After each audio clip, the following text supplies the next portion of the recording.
بيوم من الأيام بجلسة المغرب أختي اللي بأول سنة جامعة جات علينا. كنت جالسة أنا مع أمي وخالتي مرت أبويا في الحوش جالسين نتقهوى. جت قالت بتزوج. طالع فيها يا ماما جامعة وراك دراسة. صراحة قمنا قلبناها ضحك وطقطقة وقلنا نصيبك بيجيك لا تستعجلين إن شاء الله. قالت لا أنا أتكلم من جد، أنا أبغى أكلم خطابة، أبغى أفتك من هذه العيشة. يا أخي أنتوا ما شفتوا بنات الجامعة؟ أمها هجدتها وأمي كمان هجدتها. بعدين قلت لها طب إيش دراك إن زواجك بيكون أفضل من حياتك هنا عند أبويا؟ قالت يكفي إني أطلع وأشوف الدنيا وأنتي تبين تقنعيني إن ما ودك تتزوجين وتفتكين. داخلي كنت أقول الله يهديها. سكت لأن صراحة ما كانت واحدة من أحلامي إني أتزوج وهج على قولتها. قفلت هذه السيرة وانشغلنا بالجامعة وسوالف أبويا هواش. لما نطلب فلوس يرفض ويشوف إن المكافأة تغنينا عن كل شيء ولو بكيفه كان سحبها. لكن جاء يوم اللي أمي تقول لي ترى ولد خالتك فلان خطبك.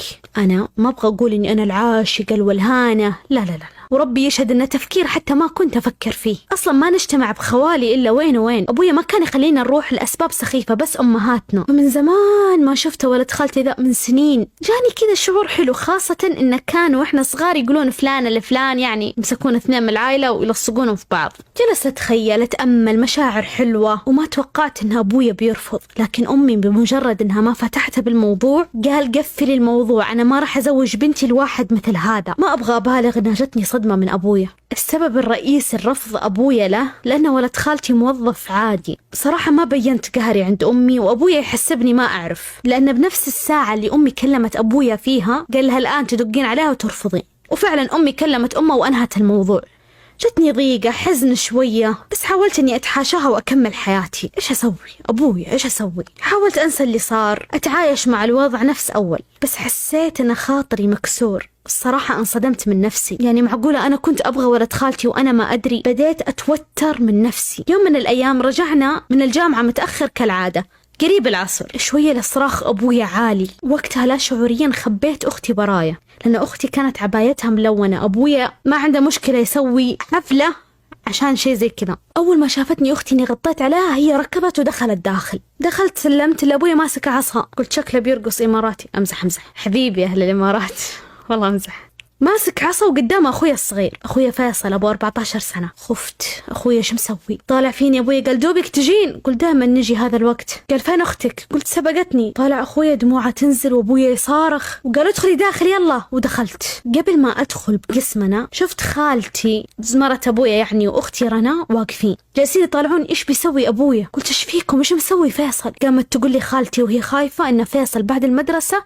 راح يلعب مع أخوياه شوية وفيصل ما قال لأبوك ولا شيء وشكله عصب الحين وبيعلم على ظهره. لا ما توصل أبوي ما يعني يضرب عشان شيء زي كذا. لا دخلت على طول أبدل وأنا خايفة والله على فيصل. يعني حرام صغير. ما مداني أروح المطبخ أخذ لي لقمة أبغى أكلها لا أسمع ضرب. رحت ركضت أبغى أشوف اللي في بالي صح أبوي صفق فيصل ولا إيش. فعلا صراحة ما قدرت أستحمل المنظر. جلست أبكي. سحبت على الغداء ورحت طلعت غرفتي على أذان العصر. ركضت أصلي أبغى شيء أرتاح من اللي شفته قبل شوية وجلست أدعي لأبويا وأقرأ أذكاري ووردي من القرآن. بعد هذا اليوم أبويا طلع مع أخويا.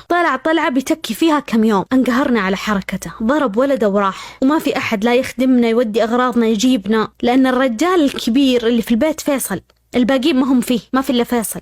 وفيصل ما يقدر يمشي من ألم ظهره. ورجع أبويا يضحك مبسوط. سلمنا عليه من غير نفس. وأنا من شفت أبويا كذا على طول رجعت لي الذاكرة بأخويا. رجعت لي الذاكرة إن أبويا رفض ولد خالتي. صراحة من بعد ما خطبني ولد خالتي وأنا بس أفكر فيه أحاول أطلع من بالي ماني قادرة. حتى بالجامعة صرت جدا أفكر فيه. خفت إني أتعلق فيه من عدم لأن أبوي رفض وقال لا يعني لا. ورجعت لي الضيقة إن أبوي رفض ووقتها بدأت أفكر بجدية هل أنا فعلا أبغى ولد خالتي؟ بعد تفكير حسيت إيوه أنا أبغى. وهنا بدأت أدعي إن ربي يجمعني فيه رغم رفض أبويا رغم جهلي بمشاعره ويمكن أصلا إنه بيتزوج ما راح ينتظرني. وبديت وقتها أدعي وألح في الدعاء. مرت فترة أبويا هادي ما في لا مشاكل ولا شيء. جات وقتها أختي المتزوجة هي وبنتها يا زينة. كانت أختي دايما كل ما تزورنا تجيب لنا كده هدايا بسيطة كانت تفرحنا كانت تسعدنا. طبعا الناس تشوفها هدايا بسيطة لطيفة لكن اللي بحياتنا يشوفونها شيء جدا كبير.